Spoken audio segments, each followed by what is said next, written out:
Wara li Net News u l-ġurnal In-Nazzjon ftit tal-jimilu żvelaw li Steve Ellul se jirriżenja mill-karga tiegħu ta' uffiċjali eżekuttiv ewlieni ta' Project Green sabiex ikun jista' jikkontesta l-elezzjoni għall Parlament Ewropew li se ssir f'Ġunju li ġej, issa waslet il-konferma uffiċjali. Dan hekk kif tħabbar li Joseph Kuxkiri, eżatt kif kien żvela dan l-istazzjon, se jkun qed jieħu post Steve Ellul f'din il-karga. Kien propju Net News li l-ġimgħa li għaddiet kixef l-aħbar li għal darb'oħra għaddiet ta' Miriam Dalli, li rnexxiela tittermina l-impjieg ta' Steve Ellul minn Project Green.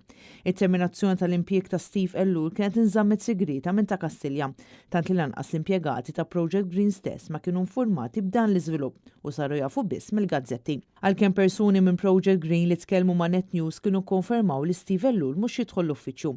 Minkejja Robert Abela qed jipprova jżomm sigriet il-fatt reġi tad-diet ta' Miriam Dalli, l-istess Dalli qiegħda tiftaħar ma' diversi nies viċin tagħha li kienu fuq ordnijiet stretti tagħha li Steve Ellul tneħħar mir-rwol tiegħu ta' uffiċjal eżekuttiv ewlieni ta' Project Green. Il-kandidati laburisti kienu qegħdin iwissu li tmexxija tal-partit li ma kienx jagħmel sens li wieħed minnhom jingħata 700 miljun euro fuq 5 snin biex ikun jista' jimbotta lilu nnifsu u l-interessi tiegħu fil-kampanja, dejjem bl-iskuża ta' Project Green. Fost dawk li l-iktar semmaw leħenhom kien hemm Eliksa Ġus Saliba flimkien mal-Ewroparlamentari Josien Kutajer u l-kandidat Clint Flores, illi kemm il-darba uża l-midja soċjali biex wassal il-botti li ħassi kellu jwassal fil-konfront tal-klikka ta' Kastilja. Dan kollu qed iwassal l-qasma bejn il-Prim Ministru Robert Abela u l-Ministru Miriam Dalli.